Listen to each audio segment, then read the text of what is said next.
Walang kamalay-malay si Flor sa mga nangyayari sa bahay nila. Ayun po ay dahil nagtatrabaho ho kayo Opo. sa medyo malayong probinsya. Opo. Okay, kailan mo lang nalaman po, Aling Flor? Sinabi niya po sa akin nung umuwi po ako ng bahay, wala na po yung mama ko sa bahay. Kaya, hinanap ko po, Ano sabi ngayon sa'yo ni Elizabeth? I'm sure tinanong mo siya. tinanong ko po siya, sabi, nagbabarkada daw po at nakikipag-inuman. Yun Sa ang- pagkakilala mo sa nanay niyo po, palainom ba siya? Opo, nagiinom po siya. Nagiinom. Opo. Pero madalas. Hindi ko po alam kung madalas, pero alam ko po, nagiinom po siya. Nagsusugal. Yun daw, hindi ko po alam. Nagsumbong daw sa inyo minsan itong si Maribuena pero hindi daw kayo naniwala. Hindi po.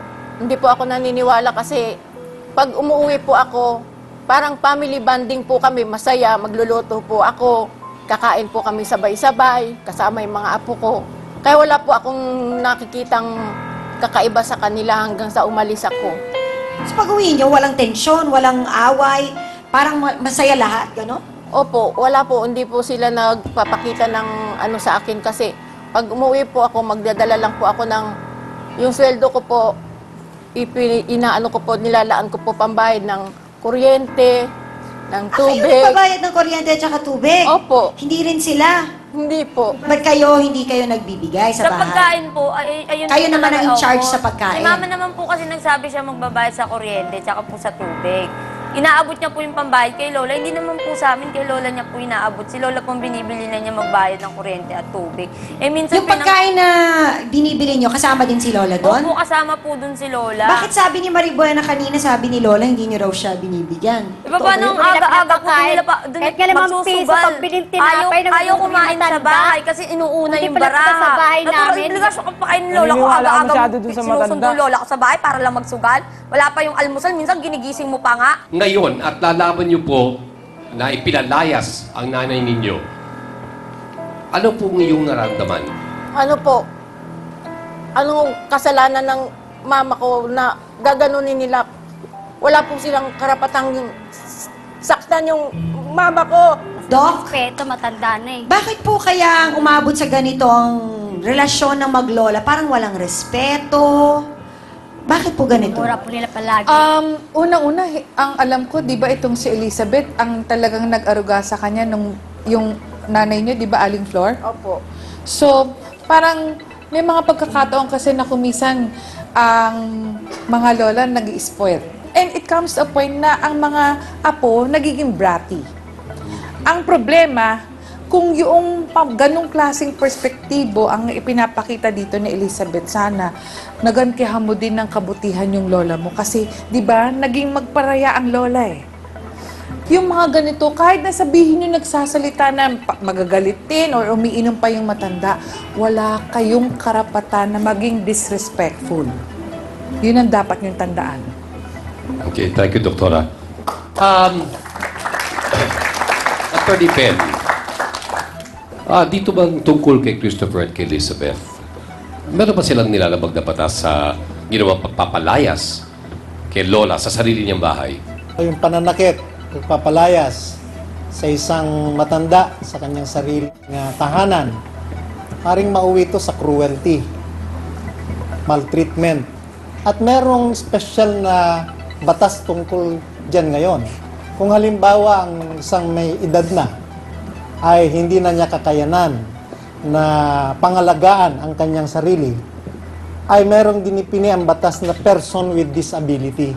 Sa makatuwid, kung mapupunta na sa gayong kalagayan, itong lola nila at ginawa nila yon, ay maring yun ang ma-violate nilang batas.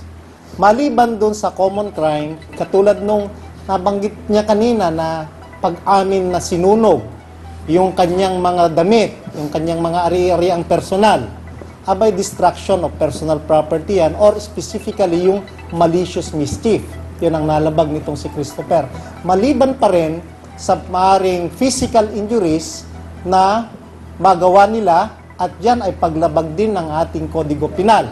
Sa makatuwid, mga tatlong kaso ang maaaring kasangkutan nitong mag-asawa, itong magkasamang si Christopher at saka si Elizabeth doon sa ginagawa nila ngayon sa kanilang lola.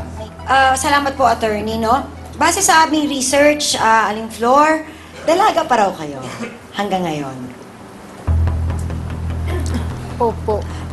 Nasa po yung tatay ni Elizabeth? Ang pagkapaliwanag ko po sa kanya nung nagtatanong na po siya sa tatay niya, iniwanan po ako ng tatay niya na 3 buwan buntis po ako. Kailan ba birthday mo, Elizabeth? November 17 po, Anong taon? 1992. Ano po ba ang totoo? Iniwan lang po siya sa akin. Inari ko lang po siyang anak.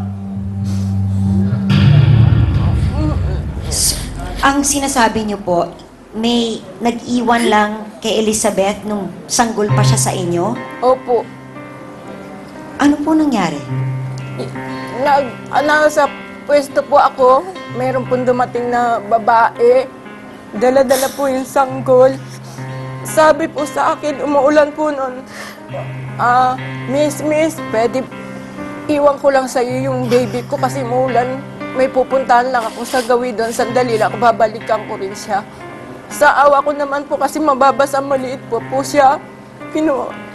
Kinuha ko po at inintay ko po yung babae bumalik pero hindi na po nagbalik. Hindi na po siya bumalik? Hindi Mga na ilang po. buwan po si Elizabeth noon?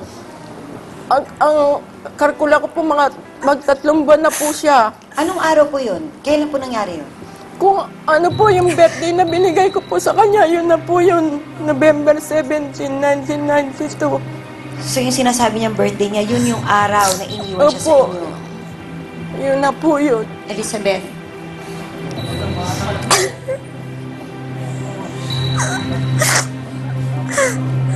Dapat man, sinabi mo na, di ba? Para naman alam ko kung saan ako lulugar. hindi raw tunay na anak ni Flor si Elizabeth. Isang lihim na itinago sa loob ng 21 years. Palatuloy na ako. Ngayon, kilalanin na natin ang lolang nag-aruga sa isang batang hindi naman pala niya tunay na apo. Maria Corazon Fariñas, humarap ka na.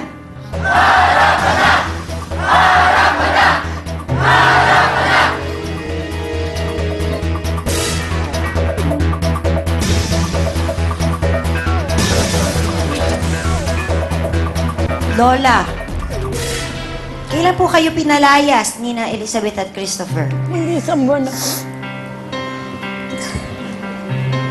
Nalaman lang po namin ngayon lang at ni Elizabeth mismo na hindi pa po pala siya tunay na anak ni Aling Flor. Alam niyo po ba ito? Hindi rin po ngayon ko lang po narinig na ampun lang pala siya ng anak ko. Kaya walang utang na loob. Kasi po, nung inuwi ko po si Elizabeth sa bahay, nagtatanong po siya kung nagbuntis daw po pala ako. Sabi ko, huwag niyo nang alamin kung anong dahilan kasi para wala na kayong dapat alamin. Basta anak ko yan. Sabi ko, alagaan niyo na lang dahil nagtatrabaho ako. Hindi na kailangan pang malaman niyo kung sino yung ama. Kaya sabi palang ko. ibang-iba ang ugali mo. Ugali ang wala kang utang na loob. Wala kang utang na loob kung nalaman ko lang noon pa. Hindi ka na pinagtyagaan ang inalagaan ng mama mo. Dapat nga. Hindi ka na sana pinagtyagaan. Dapat nga. Ngayon, may asawa ka na, magkanya-kanya na kayo. Oo, Maghanap kayo ng magbubukod titira kami. niyo para matuto kayo sa Magbubukod buhay talaga niyo. kami. Hindi yung maasa kayo. Hindi yung maasa kayo na maasa sa magulang niyo. Ayaw lang naman ni Mama. Tama na! Wala kang karapatan ganyan na naman. Ang ina ko! Ikaw, 2 kantong kundangan sinunog mo. Binato mo pa ako ng baso. Ito. Tagal ko tinago. Ano ka hindi sinasadya? Malalaki mong tao, papatayin mo? Hindi ka Umalis! Pinalayas mo ako! Sunugin mo pa yung damit ng matanda? Gusto mo ikaw sa punto? Lola. Ha? Yeah. Ha? Yeah. Gusto mo ikaw sa punto ngayon? Nakita ng teklat na yan? Ha? Halika na po. Lumayas ka! Lalayas na kami. Ikaw Parehas kayong magkasawa, lumayas kayo! Ikaw na nga babalik. Wala kayong Balik. alam! Hindi ka manasiyahan! Hindi ka manasiyahan! Ha? Tama na! Ikaw! Ano ka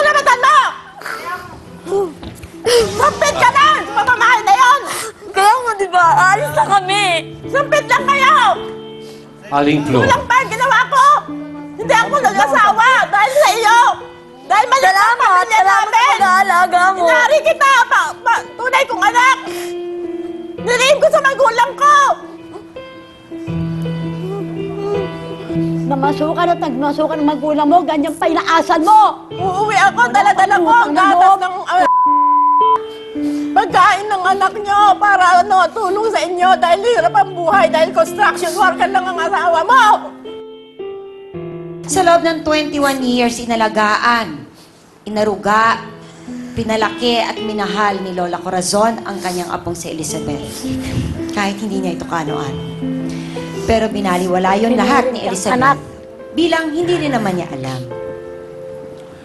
sa ating pagbabalik sana ay ma-realize Elizabeth ang lahat ng ito at makapagdesisyon siya ng tama.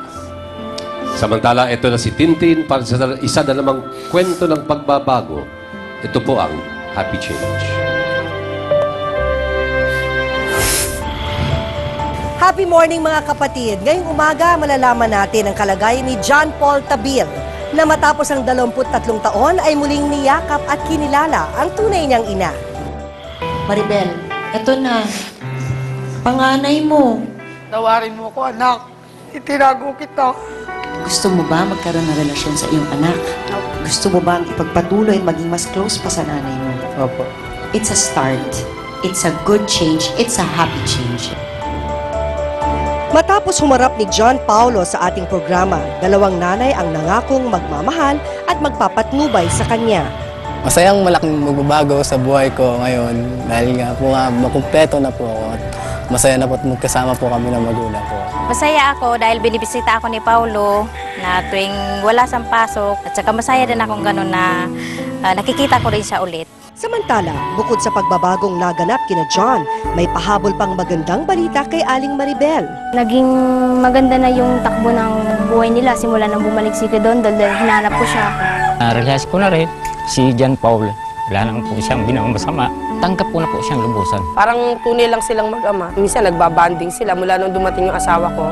Tumutulong po siya sa akin sa pagluluto. Pag may dala po siya, siya rin po gumagawa, nagluluto, nag-iigip, siya lahat sa kusina. Tapos pag nakaluto siya, papakainin niya yung mga kapatid niya. Natutunan ko dito yung wag na maging chismosa. Sarilinin mo na lang, wag mong ikalat sa iba para hindi ka nakakapirwisyo ng ibang tao. Naging masayang-masaya ako dahil napatawad ako ni Ate Maribel. Mukhang all is good na ang mga eksena sa buhay ni na John Paulo. At dahil happy ang naging mga pagbabago, happy day rin ang ipapa-experience natin sa kanila.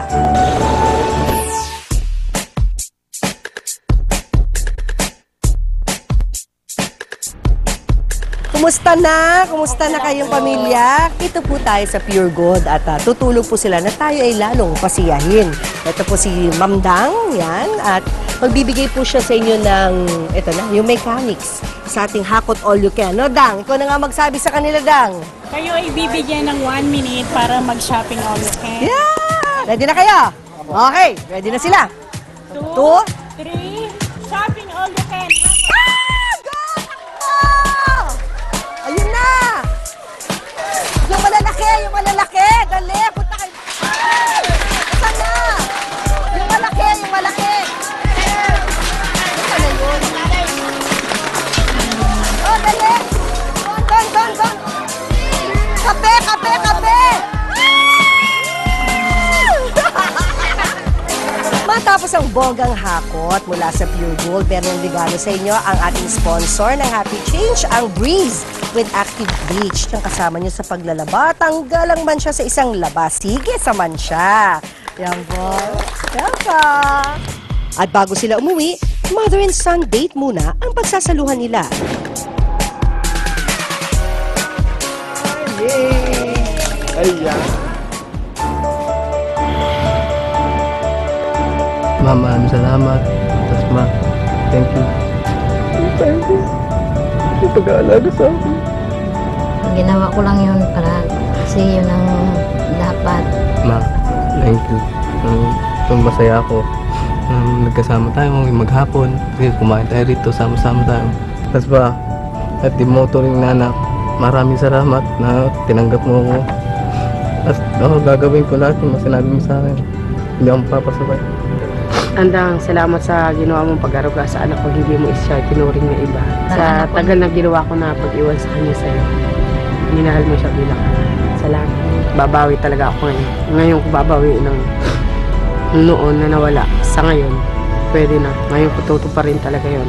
Ngayon mangyayari yung kakulangan noon. Ngayon, buo na yun. Sulit na sulit ang naging araw ni John Paulo kasama ang kanyang dalawang ina. Naway magtuloy-tuloy na ang happy change na ito sa buhay nila.